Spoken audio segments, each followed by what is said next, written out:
അപ്പോൾ പല അച്ഛന്മാരും വന്ന് സിസ്റ്റേഴ്സ് വന്ന് ഉടമ്പെടുക്കുന്നുണ്ട്. അപ്പോൾ ആദ്യമൊക്കെ ഈ അച്ഛന്മാർക്ക് ഉടമ്പെടുക്കുമ്പോൾ എന്നോടൊന്ന് ചോദിക്കും, ജോസഫേ അച്ഛാ നമ്മൾ ഉടമ്പടിയിലല്ലേ? സിസ്റ്റർമാരും ചോദിക്കും, ഞങ്ങൾ ഉടമ്പടിയിലാണ്, പിന്നെ എന്തിനാണ് വേറെ ഉടമ്പടി എന്ന് ചോദിക്കും. അപ്പോൾ ഞാൻ വളരെ ശാന്തമായിട്ട് സിസ്റ്റർമാരോട് പറയും, സിസ്റ്റർമാരെ ഇത് വിശേഷ വിധിയായി എന്ത് ചെയ്യാനും നമുക്കൊരു മണ്ടേറ്ററി ആയിട്ട് ഒരു ദൗത്യം കിട്ടിയാലേ അത് ഉടമ്പടിയുടെ ഭാഗമായിട്ട് വരും. കാര്യം ദൈവത്തിൻ്റെ പ്രഖ്യാപിത മൈൻഡ് സെറ്റ് എന്താണ്? ദൈവത്തിൻ്റെ വിശേഷവിധിയായി ചെയ്യുന്നതിനാണ് കൗണ്ട് ചെയ്യണത്. അതായത് കൽപ്പിക്കപ്പെട്ടതെല്ലാം ചെയ്തതിന് ശേഷം ഞങ്ങൾ പ്രയോജനരഹിതന്മാരെ ദാസന്മാരെ കൽപ്പിക്കപ്പെട്ടതെല്ലാം ചെയ്താലേ ആ കടമ നിർവഹിക്കുക മാത്രമേ ഉള്ളൂ. ദൈവം ഉദ്ദേശിക്കുന്നത് എന്താണ്?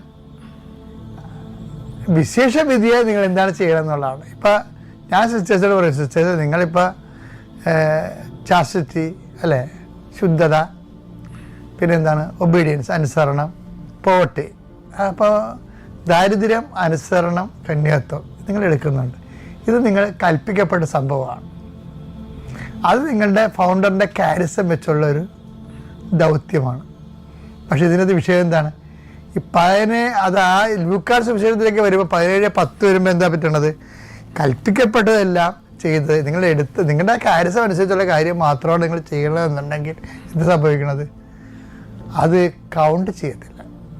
ഒരു പരിധി വരെ നിങ്ങളുടെ ഗ്രേസിന് ഈ കൃപയ്ക്ക് മേൽകൃപയെന്ന് സംഭവമില്ലേ, ഈ അഡീഷണൽ ഗ്രേസ് നമ്മൾ ടാർഗറ്റ് ചെയ്യണതും ടാപ്പ് ചെയ്യണതും കൽപ്പിക്കപ്പെട്ടതിന് മുകളിലുള്ള കാര്യങ്ങളെ മത്തായി 5:46 വിശിഷ്യ നിങ്ങൾ എന്താണ് ചെയ്യണമെന്നാണ്. ഉടമ്പടിക്കുള്ള ഒരു ഗുണം എന്ന് പറയുന്നത് നമ്മൾ കൽപ്പിക്കപ്പെട്ടതിനേക്കാളും വിശിഷ്യ ഉള്ള കാര്യങ്ങളാണ് ചെയ്യണത്.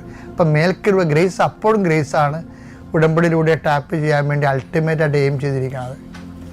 അപ്പം അതുകൊണ്ട് ഉടമ്പടിയിൽ ഇപ്പോൾ അച്ഛന്മാരായാലും ശരി, അപ്പം അച്ഛന്മാർക്ക് തന്നെ ഇപ്പോൾ ഒരു തിരുപ്പട്ട സമയത്ത് എന്താ പറയണ്ട, പ്രിയമകനെ നീ ഇത് കർത്താവിൻ്റെ വചനം അഫിൻ്റെ പിതാവ് കൊടുത്തിട്ട് എന്ത് പറയും? പ്രിയമകനെ നീ ഇത് വിശ്വസിക്കണത് ജീവിക്കുക.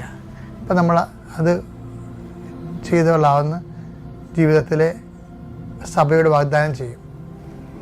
പക്ഷേ ജീവിച്ചാൽ മാത്രം പോരല്ല, കർത്താവ് ജീവിക്കാൻ വേണ്ടി മാത്രമല്ലല്ലോ നമ്മളെ പട്ടം നിന്ന് വിട്ടിരിക്കണത്.